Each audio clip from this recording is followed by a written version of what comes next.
Voici Doan Thi Huong. Doan a 28 ans et elle vient d'un tout petit village agricole au Vietnam. Mais elle n'aime pas beaucoup son village, elle le trouve triste et ennuyeux. Un jour, elle décide de quitter sa campagne pour la capitale Hanoï. Elle travaille dans divers boulots la journée et le soir, elle passe systématiquement boire un verre dans son bar préféré avant de rentrer chez elle.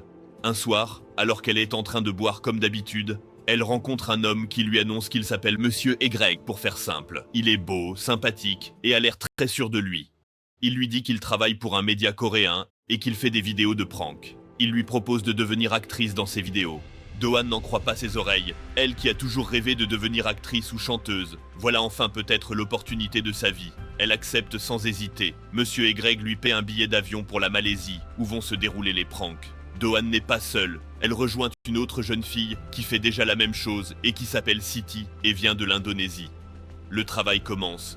Mr. Y l'emmène dans les rues et elle doit faire des farces aux passants. Parfois, elle leur prend la main dans la rue, d'autres fois, elle se glisse derrière eux pour les surprendre. Qu'a fait beaucoup rire Doan et en plus, elle est bien payée pour ça. Un jour, Mr. Y appelle Doan. Aujourd'hui, elle va faire un prank encore plus spectaculaire que d'habitude. Monsieur Y lui donne rendez-vous à l'aéroport et quand Doan arrive, elle trouve que Siti est déjà sur place ainsi qu'un ami de Monsieur Y qui s'appelle Monsieur Chang. D'habitude, Doan et Siti travaillent chacune de leur côté, mais aujourd'hui, Monsieur Y leur annonce qu'elles vont travailler en même temps pour faire une farce à la même victime. Donc, la victime de cette farce va en fait être doublement prankée, d'abord par Siti, ensuite par Doan. Monsieur Chang verse de l'huile pour bébé sur les mains de Siti et il lui montre un homme à l'aéroport. Ce sera lui, la victime de la farce. Sans plus attendre, Siti se faufile derrière l'homme. Par derrière, elle met ses mains sur ses yeux et lui dit « Devine qui c'est en rigolant ». Et bien sûr, elle lui étale l'huile partout sur le visage. Environ 3 secondes plus tard, c'est maintenant Doan qui s'approche de l'homme et elle aussi, elle étale sa main sur le visage. Et puis Siti et Doan rigolent et elles courent vers la salle de bain la plus proche pour se laver les mains.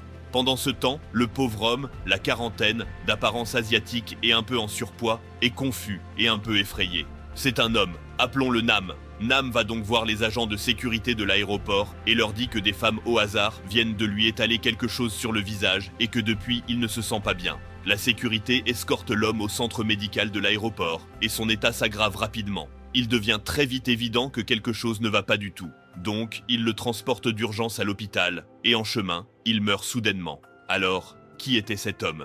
Eh bien, Nam est un type intéressant. Sa mère était une actrice un peu frivole, qui, malgré qu'elle était mariée, décida d'entretenir une relation avec un autre homme. Et cet homme n'était pas n'importe qui, c'était un dictateur, le dirigeant suprême d'un petit pays que vous connaissez peut-être appelé la Corée du Nord. Nam est donc né en 1971 de cette relation cachée. Il mène une vie discrète et n'a quasi jamais le droit de sortir de la maison, jusqu'au jour où il est envoyé à l'université de Moscou pour apprendre à parler couramment le russe et le français. Maintenant, puisque Nam est le fils aîné, il est le premier en liste pour devenir le prochain dirigeant suprême, Kim Jong. Le deuxième sur la succession a 13 ans de moins que Kim Jong-nam. Et à cette époque, personne n'imagine que le jeune Kim Jong-un devienne une menace pour Kim Jong-nam. Mais un jour, Nam voyage à l'étranger. Il est au Japon à l'aéroport et soudain, boum, il se fait arrêter. Pourquoi? Parce qu'il essaye discrètement de rentrer avec un faux passeport au Japon pour emmener son fils visiter Disneyland. Une fois que la nouvelle de l'arrestation de Nam arrive aux oreilles de son père dictateur, celui-ci est furieux. Comment ça, l'héritier de la Corée du Nord en train de visiter Disneyland? Ce n'est pas possible. Disneyland représente le capitalisme, et pire encore, Disneyland représente l'Amérique. Et l'Amérique, c'est tout ce que la Corée du Nord déteste. Le dictateur s'emporte, c'est fini. Kim Jong-nam ne sera jamais l'héritier de la Corée du Nord. Et quand le dictateur finit par mourir, c'est donc son autre fils, le demi-frère de Nam, Kim Jong-un, qui devient le nouveau dictateur. Et Kim Jong-un déteste Nam. Tant qu'il est vivant, il représente un risque pour Kim Jong-un. Nam vit en exil à l'étranger, mais peu importe. Kim Jong-un essaie de le faire assassiner sans cesse. Et finalement, lui et son régime élaborent ce plan complexe. Ils vont utiliser 2 femmes au hasard pour qu'elles tuent Nam sans le savoir, et ces femmes finissent par être Siti et Doan. Vous vous rappelez l'huile de bébé dont les mains des filles étaient enduites? Ce n'était pas de l'huile de bébé. Siti avait sur les mains un produit chimique A et Doan, ce que nous appellerons le produit chimique B.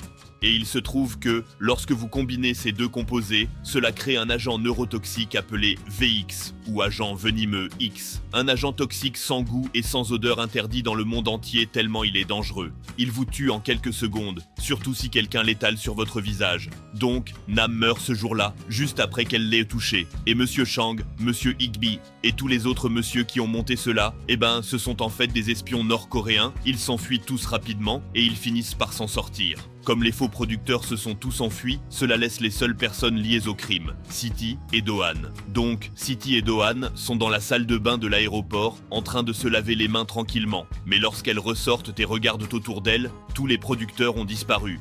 Bon, Siti et Do-han se disent juste « Ok ».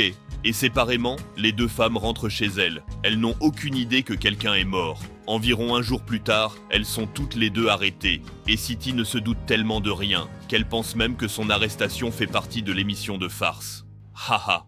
Ouais, d'accord les gars. Bien sûr, je suis arrêté, d'accord. Mais la police malaisienne les arrête. Et les deux femmes sont accusées du meurtre de Nam. 8 mois plus tard, leur procès commence. Si Siti et Do-han sont reconnus coupables de meurtre par la loi, elles seront condamnées à la peine de mort par pendaison. Donc, les enjeux sont vraiment élevés. Ce procès dure 2 ans, et puis un jour, soudainement, comme sorti de nulle part, les charges contre Siti sont simplement abandonnées et Siti est libérée. Apparemment, le gouvernement indonésien est intervenu pour sauver sa citoyenne, et ils ont négocié sa libération. Do-han, elle, plaide coupable d'une accusation moindre, et finalement, il la laisse repartir. Elle arrive dans son village, où tout le monde célèbre son retour, et est content de la voir. Voici à quoi ressemble Do-han dans la vraie vie, et voici à quoi ressemble Siti dans la vraie vie. C'était l'histoire de Do-han. Bonjour à toutes les Do-han.